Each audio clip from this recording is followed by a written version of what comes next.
আসসালামু আলাইকুম সবাইকে। আশা করি সবাই ভালো আছেন। বাংলাদেশ থেকে একজন স্টুডেন্ট যখন সাউথ কোরিয়াতে ১ম বার আসে, তখন তার অনেক সমস্যার সম্মুখীন হতে হয়। ১ম সমস্যা হলো ভাষা। কেননা কোরিয়ানরা অধিকাংশই কিন্তু ইংলিশও বোঝে না, অন্যান্য ল্যাঙ্গুয়েজও বোঝে না। শুধুমাত্র তারা তাদের ল্যাঙ্গুয়েজই বোঝে। এই ভাষাগত সমস্যা পার করে নিজের ক্যাম্পাসে আসার পরে অনেকগুলা বাধ্যতামূলক কাজ থাকে এবং এই কাজগুলো আপনার নিজেরই করা লাগবে। খুব কম মানুষই আছে এই কাজগুলাতে আপনাকে হেল্প করবে। সেরকম অতি প্রয়োজনীয় ৫ টি কাজের বিষয়ে আপনাদের সঙ্গে আলোচনা করব, কিভাবে আপনারা এই কাজগুলার সমাধান করবেন। তো মূল আলোচনায় যাওয়ার আগে একটি অনুরোধ, আমার ভিডিওগুলা যদি ভালো লেগে থাকে আমার চ্যানেলটি আপনারা সাবস্ক্রাইব করে পরবর্তী ভিডিওর জন্য বেল আইকনটি প্রেস করে রাখবেন। এই অতি আবশ্যকীয় যে কাজগুলো আপনাদের করা লাগবে, তার ১ম কাজই হলো বাসা ভাড়া করা। বাসা ভাড়া আপনারা ২ ভাবে করতে পারেন। প্রথমত সাউথ কোরিয়াতে আসার আগেই আপনার পরিচিত কারোর মাধ্যমে কোনো বাসা ভাড়া করে রাখতে পারেন, কিন্তু এক্ষেত্রে আপনার পছন্দ নাও হতে পারে। সুতরাং আপনি আরেকটি কাজ করতে পারেন, ক্যাম্পাসে আসার পরে আপনি নিজেই বাসা ভাড়া করতে পারেন। পরিচিত কারোর বাসাতে একদিন থেকে নিজে বিভিন্ন বাসা ঘুরে দেখে এই বাসা ভাড়া করতে পারেন এবং বাসার মালিককে ডিপোজিট সাবমিট করার পরই কিন্তু আপনি এই বাসাতে থাকতে পারবেন। বাসা ভাড়া করার পর ২ নম্বর কাজই হলো ভার্সিটিকে ইনফর্ম করা। আপনি যে সাউথ কোরিয়ায় আসছেন, এই বিষয়টি আপনার ইউনিভার্সিটি অথরিটিকে ইনফর্ম করা লাগবে।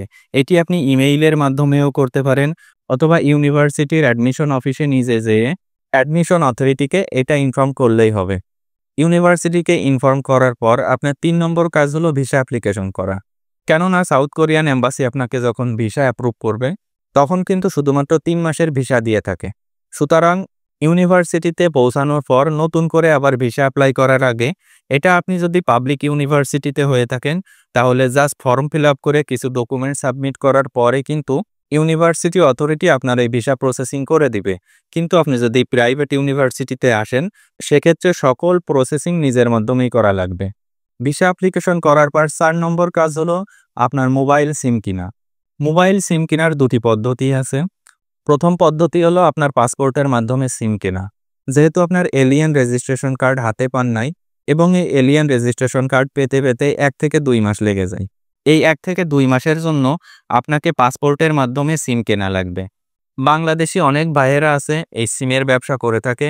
কিছু প্রসেসিং কমপ্লিট করার পর এই ২ থেকে ৩ মাসের জন্য আপনি একটি সিম কিনতে পারবেন এবং পরবর্তীতে আপনি যখন এলিয়েন রেজিস্ট্রেশন কার্ড পেয়ে যাবেন, তখন আপনার যে সিমের ফোন নম্বর, সেম ফোন নম্বর রেখে আপনি পার্মানেন্টলি এই সিমটি ক্রয় করতে পারবেন।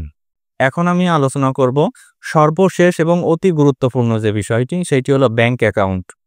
কোরিয়াতে এসে আপনার ব্যাংক অ্যাকাউন্ট ওপেন করা লাগবেই।